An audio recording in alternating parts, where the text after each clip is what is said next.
สบายดีสบายดีเห็นจะกินในยูทูบงานวะตลอดติดตามตลอดอายุเอาของ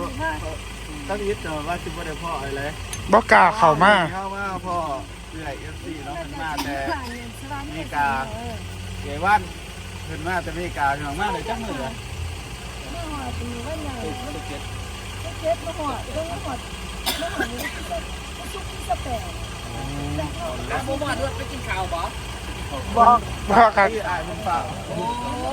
เป็นสิเขาไปไปหาหนูโอ้ยใช่เจ็บพ่อโลกับพ่อโลนี่แต่หน้านี้เฟซมันบ่เตือนมันเข้าไปอยู่ในอันเน็ตมันบ่ค่อยได้เน็ตเหลือบ่ค่อยได้โอ้ยแต่ที่พี่เรียนเชียวใหญ่ว่าโอเคว่าจะถึงหาถึงเนอว่าจะโอ้ยสิไปหาหนูบ่ซุกกันว่าจะโอเคเสียจะได้น้อยสิที่ต่อหาบ่ซุกเลยก็เลยว่าโอ้ยสิฝานั่นใดว่าจะบ่ซุกให้เฮ็ดให้เฮ็ดดีแล้วบ่ซุกเฮ็ดถ้าเฮ็ดจะเฮ็ดกันเลยหน่อยเลยตามใจบ่ซุกว่าจะโอเคแกก็เลยจะโอเคสิมาหาว่าซุก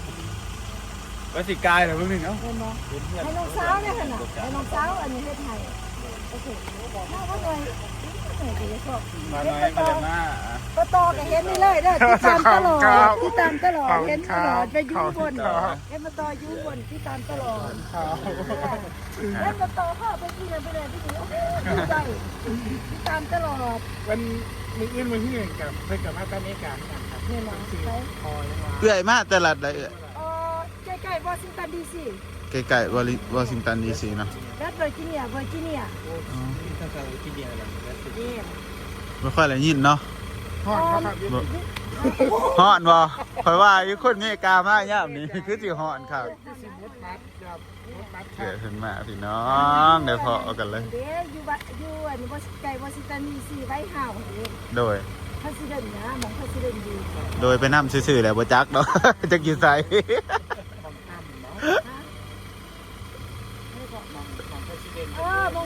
ไว้เฮาใกล้ๆไว้เฮาใกล้ๆชั่วโมงไปชั่วโมงอ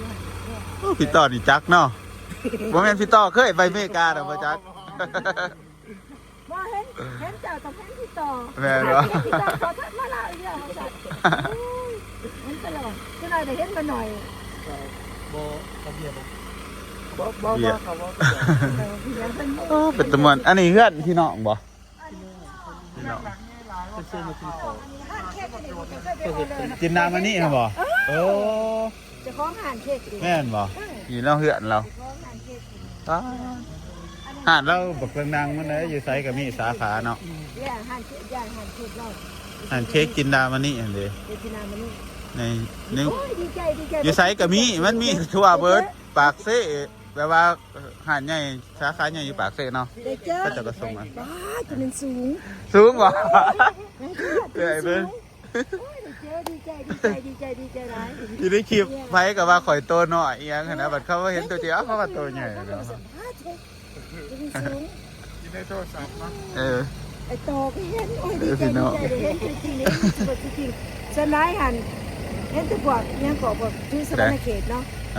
แต่ก็บ่ค่อยได้อันนี้ไปได้มันที่ตามแบบว่าโอ้ยเห็นว่าสู้แค่นั้นเห็นนี้ไปให้ไปหน้าเห็นอันนั้นสวรรค์เนาะเจ้าหน้าโอ้ดีใจว่าซะดีด่ะญาติร่วมกันได้เนาะมื้อนี้บ่กล้าไปหรอก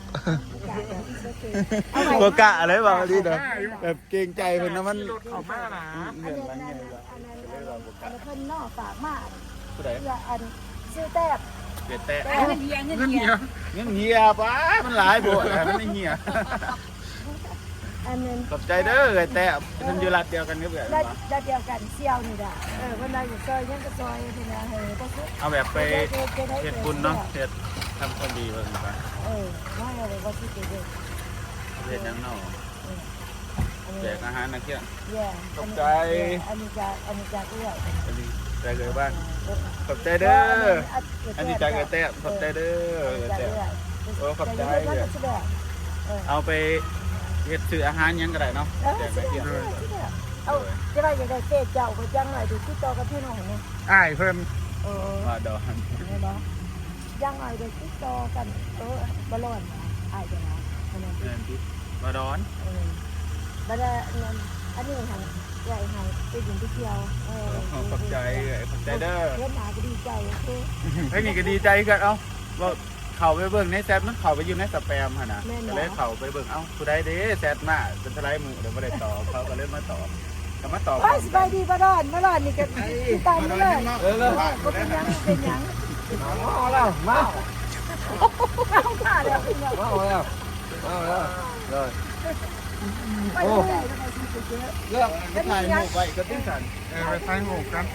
พี่ต่อถ่ายหูปไว้ ชื่อนาท่านมียัง หนามาอีกเด้อ จากไปบ้านต่างลางก่อนเฮ็ดไปบ้านเจ้าโอ้ขออันซ้อ ไปกิน คนมักธรรมชาติ ไปกินข้าวอยู่บ้านน้องให้ได้เด้อ แน่ๆ โอเค ก็เคยเห็นนั่นจะเฮ็ดให้เห็นหน้าคนมักเพราะว่าจะคือว่าคนมักเขาอยากไปดำหน้าเขาอยากเริ่มขึ้นชีวิตสมัยเขายังน้อย เอื้อยออกจากลาวตอนจักปีสัน ออกจากลาวที่เก่า17ถึง จะเก่า17ปาดก็แสดงว่าหลายปีเลยเนาะไปอยู่พุ่นเนาะ 30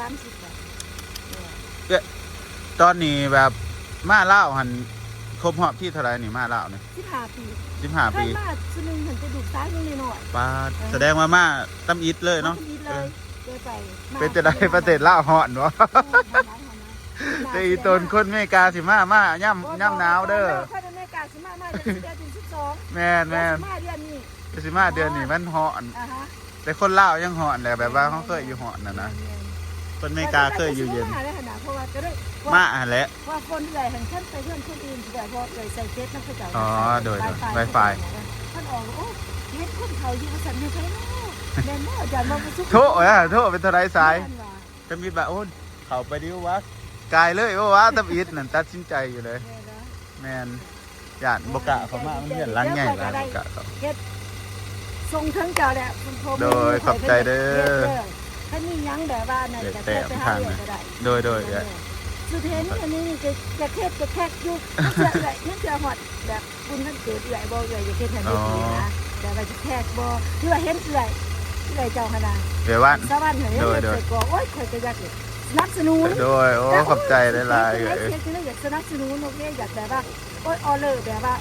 แบบว่าไปให้คนอื่นจังซี่เนาะ ซอยคนอื่นกินแบบใหญ่ตรงไหนเป็นที่อย่างนั้น โดย เอาไว้ภาษีนั่นเดี๋ยวอันนี้ก็ดีภาษีอันเรื่องอันนี้ก็ดี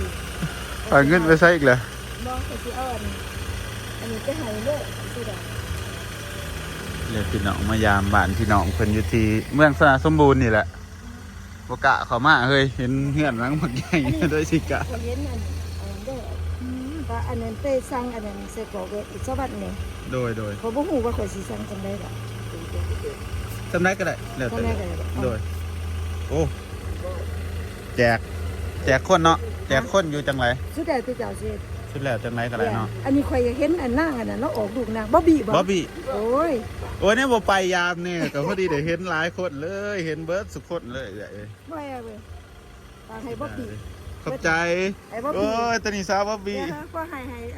เราซื้อเครื่องให้ลูกแล้วหั่นนะซื้อหน่อยเย็นเพิ่น ค่าใช้จ่ายหลายดีสาวบ๊อบบี้นี่ เอาไปชนะเลยสิ ขอบใจเอ้ยขอบใจได้หลายโอ้ ดีใจ ดีใจลูกน้องก็ดีใจคือกันบ่ขอบใจหลาย เป็นยัง ๆให้หลายคนเป็นเปล่าแล้วบ่จักไงเด้ ไป ขอบใจเด้อไงเด้อพี่น้องเอ้ยเดี๋ยวว่ามาแต่มีกาผมขอบใจกันได้หลายบ๊ายบายเด้อบัดนี้ โอเค เดี๋ยวน้องมากกับเพิ่นโอ้ยเพิ่นฝากให้บ๊อบบี้แน่เดี๋ยววันแน่เอาใส่ก่อน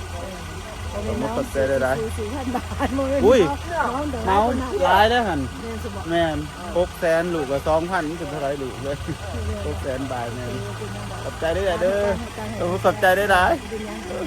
นี่น้องไปกันหมดนี่ขอให้เอื้อยเดินทางปลอดภัยเที่ยวให้ม่วนๆเด้ออีหนามาอีก เอาไป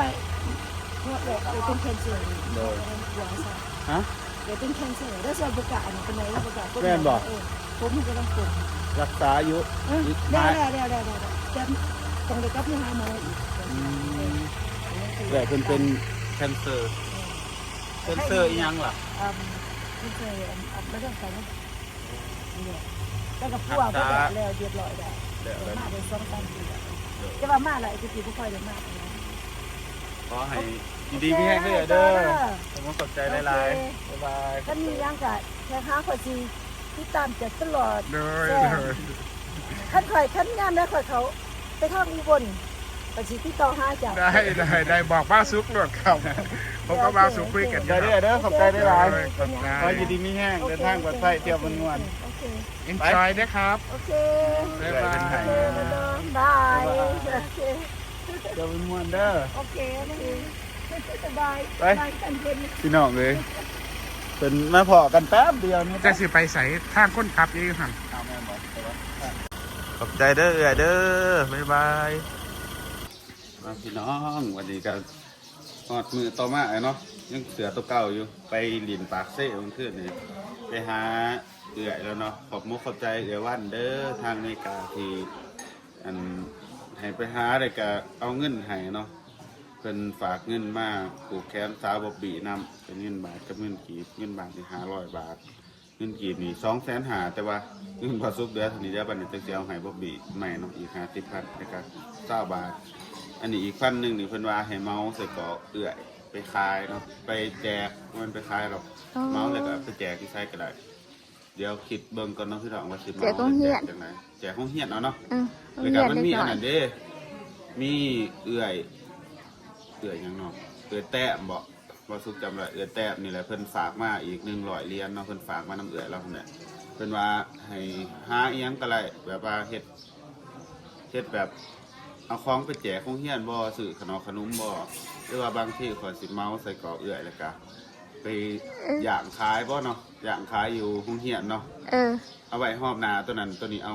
ตัวนี้ก่อนนะไปหาแจกอยู่โรงเรียนได้ดินาคามบ่นาคามนี่พอกันอยู่บ่1,000 600,000 ปลาย เพราะบ่พ่อลอกนะคะโรงเรียนมันหลายคันอยู่สำบานเท่านี้พ่อ ไปเอาเงินมาหาปกติเลยนี่น้ำอัน ขอบคุณในร้านเด้อมาใส่กรอบกบโอ้ยน้องเอ้ย น้ำเหรอ โอ้โหชิวาวคำไหน เธอ ขอบคุณในร้านเด้อ ไปดีเด้อ อันนี้เงินจากเอวันเด้อเอวันทางอเมริกาแล้วมา คุณในไลน์เด้อ แล้วผูกแขนซาโด บ่ปีอยู่กรรม ไม่ เนาะ สุขภาพแข็งแรงเด้อมาได้ขานม นอนอย่าง อาบน้ำมันก็นอนยา อืม กินข้าวกันอยู่กินข้าวก็จะปิ้งไก่แล้วเนาะ เนี่ยปิ่งไก่ อาหารแม่มาอัน กินข้าวขาวจี นี่เรามาเพิ่มคนนอน ดูปิ่งใหม่แต่ เป็นตาแสบเนาะ หอมเลยเลย ชายเลือดหนึ่งมาหาแล้วเป็นคนหน่อยใช่มันนั่นอันนี้มาเห็นโอ้คือปิดตาจะกระไรอันนี้สาวมีเด้อ ชื่อเบสบ่ อีโกโกโอ้ เจ้าชื่อจะได้ ซื้อจ้ากระซื้อตอนหนักก็เจ็บผาไม้ก็ซื้อจ้ากระซื้อไป เห็นโพสต์ในเฟซว่าชื่อเบส กระมูอันตรายพอมันใส่ซื้อในใบเจียงคือซื้อมินิ สื่อมีเปลี่ยนได้ไหมก็ได้สิอย่างสื่อเล็กหน่อยเนาะถ้าไปเปลี่ยนมันมาทันในเขาอะนะถ้าไปเปลี่ยนนั่นเป็นตัว โกโก้นี่แหละโอ้โหมันเหนียวมันหนักโกโก้แล้ว แน่เลยนะดูเอ้ยสื่อ โก คือ โก้ กู นี่ กัน แหละมันจะง่าย เนี่ยแน่นอน เบสเห็นตีมันสิเอิญเข้าสิเอิญเบส ซื้อมิ น้อง นิ เบสลงถึกเนาะเดี๋ยวนี้มันสิไหล โมมีอันนั้นมันโมมีดอกเก เศร้าโกโก้ซะโกโก้ฮะ อยา เนี่ย กให้นาท้องลูกแกว่าแม่ โอ้เดี๋ยวมันก็ลงเองมั้ย นอนแค่ หาแต่หยากหรอก เมื่อนั้นFC เห็นซาบะบีนอนอยู่หลุมเอ้าบ่ได้เขาว่าบ่ได้นอนอยู่เทิงบ่เขาว่านะเห็นซาบะบีนอน นอนอยู่อันนั้นร่ม นอนก็สองเนาะนอนเทิงแน่นอนหลุมแน่พี่น้อง นอนบนซองบางเทื่อก็นอนดุมบางเทื่อก็นอนเทิง มีอันนั้นว่าจะเอามาให้ใหม่สุดท้ายเป็นคลิปใหม่นะที่การ์ตูนนะฝากมาให้อีก2,000ฝากกดแค่นะเด้อ มันเป็นบริษัทตอนเป็นหัวบริษัทนั่นคือน้องเจ็บ อันนี้สิได้ให้ก็ พี่น้องซาบะบีเจ็บท้องเด้อคือมาถ่ายสิไม่ออกเด้อคือมาถ่าย รวยบ่ออกเจ็บถอกออกลูกคือคนสิตายเลย เนาะ ออกแล้วออกแล้ว เดี๋ยวพี่น้องขอบมุกขอบใจเอวันเด้อทางอเมริกาขอบมุกขอบใจหลาย ๆกันเด้อทีแม่เนาะแต่ว่าเนาะ ๆแม่เอื้อยซะเอิ้นเอื้อยซะ ขอบคุณหลายๆเด้อดีใจหลาย เ พิ่นก็มาเที่ยวลาวข้างทำอิฐ อุดหนุนใส่กรอก เพิ่นรักษาอันมะเร็งเต้านมแล้วเศร้าแล้วนอนแล้วเลยโรคมะเร็งเต้านมโรคผู้หญิงเนาะผู้หญิงมักเป็นเนาะ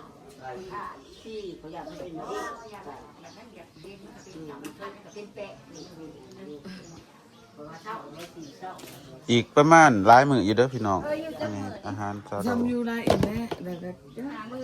ปิ้งไก่กินได้แต่ปิ้งไก่บ้าน 8 มื้อนี่ได้ว่าแม่ จำเกลือ กับผู้เพิ่มเดือนที่หาคือ เพิ่นนอนจังซี่แหละนอนมาล็อกตอกแตกสีอยู่ในนี้แล้ว มันมีคนเผาแล้วที่มันพอมันไปเบียไปนะ อีเมลก็เผาละ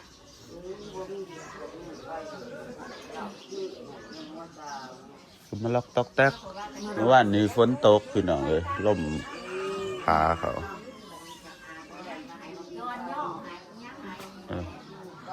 จอนให้ซีไปสักซีเมื่อบาทบ่ เมื่อเอาเมลเพิ่น มาแม่ไปพี่น้องสิประมาณนี้เด้อ อันไหนเราไปซื้อมาเนาะ บ่ได้ซื้อทั้งโดให้ไปบางคืนนี่ ย่างเลย ให้ไผก็ได้ไปบักน้อยๆเล่นบ่ทันมาอ่ะ ในเฉพาะมานะ ไปพี่น้องจ้าก็สิเบิดคลิปประมาณนี้เด้อพี่น้องขอบใจแกวันในไลน์แล้วก็แกแต้มทางอเมริกาเด้ออันเป็นฝากเงินมาเป็นว่าให้ไปเฮ็ดหยังก็ได้ถ้าบ่สุกขึ้นก่อนว่าสิเฮ็ดหยังดีเนาะแต่ว่าก็ต้องถามบ่สุกมาตั้งแต่สวรรณเขตพุ่นแหละพี่น้องมื้ออื่นสิเดินทางไปสวรรณเขตไปงานแต่งน้องสาวน้องสาวไอ้คำศรีพี่น้องก็เลยว่าสิไปประมาณมื้อหนึง2 มื้อตั้งแต่กับ3ผู้จักพี่น้องบ่แน่นอนเนาะเป็นแล้วแต่เพราะว่าสิติดรถไปนำไอ้เพิ่นก่อยเจอกันใหม่คลิปหน้าฝากกดไลค์กดติดตามเป็นกำลังใจให้2บ่สุกนี่เด้อพี่น้องบ๊ายบาย